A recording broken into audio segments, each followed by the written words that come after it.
সবাইকে আসসালামু আলাইকুম। আসলে আজকে অনেকক্ষণ যাবত এই খেলাটি উপভোগ করলাম। সত্যি যারা খেলায় অংশগ্রহণ করেছে, সিনিয়র জুনিয়র দুই দল উভয়ই দুই গ্রুপই খুব ভালো খেলেছে এবং একজন জয়ী হয়েছে। যেই কথাটি বলতে যাচ্ছি সেটা হলো যে শোভন আজকের এই অনুষ্ঠানের যে সভাপতি, দীর্ঘ 16-17 বছর এই স্বৈরাচার বিরোধী আন্দোলনে এমন কোনো প্রোগ্রাম, এমন কোনো দলীয় কর্মসূচি নাই যেখানে শোভন এবং এই এলাকার জাতীয়তাবাদীদের সৈনিকেরা বলিষ্ঠভাবে অংশগ্রহণ করে নাই। এই জন্য জাতীয়তাবাদী দলের পক্ষ থেকে আপনাদেরকে আন্তরিক অভিনন্দন, ধন্যবাদ জানাই। এবং শুধু রাজনৈতিক নয়, রাজনীতির পাশাপাশি সামাজিক কর্মকাণ্ডেও এই শোভনের নেতৃত্বে যে অবদান এই এলাকাবাসীর মাঝে ও রেখে যাচ্ছে, সত্যি সেটা প্রশংসার দাবিদার। বাংলাদেশের মানুষ, বাংলাদেশ জাতীয়তাবাদী দলের রাজনীতিটা হলো মানুষের জন্য, ব্যক্তি স্বার্থ উপেক্ষা করে নিজকে অন্যের জন্য বিলিয়ে দেওয়ার যে রাজনীতি, সেটা জাতীয়তাবাদী দলের রাজনৈতিক নেতাকর্মীরা যে সেটা অক্ষরে অক্ষরে পালন করে, সেটা শোভনের নেতৃত্বে আপনাদের কর্মকাণ্ড দেখলেই সেটা বোঝা যায়। বন্ধুরা আমার, সবার আগে বাংলাদেশ এবং বাংলাদেশের মানুষ, বাংলাদেশের মানুষের দুঃখ দুর্দশা লাঘবের জন্যই জাতীয়তাবাদী দলের রাজনীতি। আমাদের নেতা জনাব তারেক রহমানের স্পষ্ট বার্তা, সেটা হলো বাংলাদেশের মানুষের কল্যাণে, বাংলাদেশের মানুষের প্রয়োজনে নিজেদেরকে উৎসর্গ করে যে কাজ করে যেতে পারবে তারাই বাংলাদেশের জাতীয়তাবাদী দলের আগামী দিনে দলের নেতৃত্ব দিবে।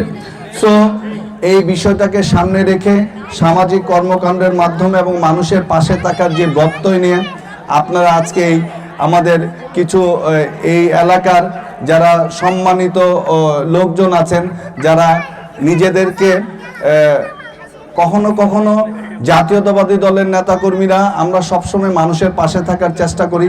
অনেকে বলেন যে দুস্থ অসহায় মানুষের পাশে থাকা, কিন্তু আমি এই দুস্থ এবং অসহায় শব্দটি ব্যবহার করতে চাই না। বাংলাদেশের মানুষ আমরা সবাই সমান এবং আমরা মানুষ সবাই সমান, যেহেতু অন্য মানুষের প্রয়োজনে আমরা পাশে থাকবো, এটাই আমাদের রাজনৈতিক দর্শন। অতএব এখানে দুস্থ এবং অসহায় মানুষটি এই শব্দটি প্রয়োগ না করার জন্য সবাইকে বিনীত অনুরোধ করছি। আমরা সবাই ভাই ভাই বোন, আমাদের যারা পাশে আছে, অন্যের প্রতিবেশীর প্রয়োজনে, যে কোনো প্রয়োজনে আমরা নিজকে বিলিয়ে দেব, সেই মানসিকতা থেকে আমরা মানুষের পাশে থাকার চেষ্টা করেছি। এবং আপনারা এই যে আজকে যে মানুষদের যে কম্বল বিতরণ করেছেন, সত্যিই সেটি প্রশংসার দাবিদার। এজন্য আপনাদেরকে ব্যক্তিগত তরফ থেকে ধন্যবাদ জানাই। এবং একটি কথা পূর্ববর্তী বক্তারা বলে গেছেন যে অনেকে অযাচিত অনেক কর্মকাণ্ড করছে যেগুলির দায়ভার বিএনপির উপরে এসে পড়ে। সেজন্য দু একটি কথা বলতে চাই। মনে রাখতে হবে, বাংলাদেশ জাতীয়তাবাদী দলের যারা সাচ্চা সৈনিক, যারা বাংলাদেশের জাতীয়তাবাদী আদর্শকে বুকে লালন করেন, তারা কখনোই মানুষের উপর জুলুম অত্যাচার করতে পারে না বলে অন্তত আমি বিশ্বাস করি।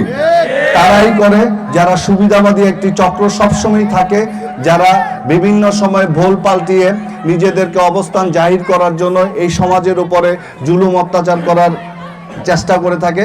কিন্তু একটা কথা মনে রাখতে হবে, জাতীয়তাবাদী দলের সাচ্চা সৈনিক যারা আছেন তাদেরকে অবশ্যই সেগুলিকে বিরুদ্ধে প্রতিরোধ গড়ে তুলতে হবে। মনে রাখতে হবে, আমি অন্যায় করব না, কিন্তু আমার সামনে যদি কেউ অন্যায় করে সেটা যদি মুখ বুজে আমি সহ্য করি, সেটাই অন্যায়ের সাথে সামিল হওয়া সমান কথা। অতএব অন্যায় করব না এবং এই সমাজে অন্যায় কাউকে করতেও দিব না, সেই ব্যাপারে আপনাদেরকে বলিষ্ঠ ভূমিকা আশা করে দল।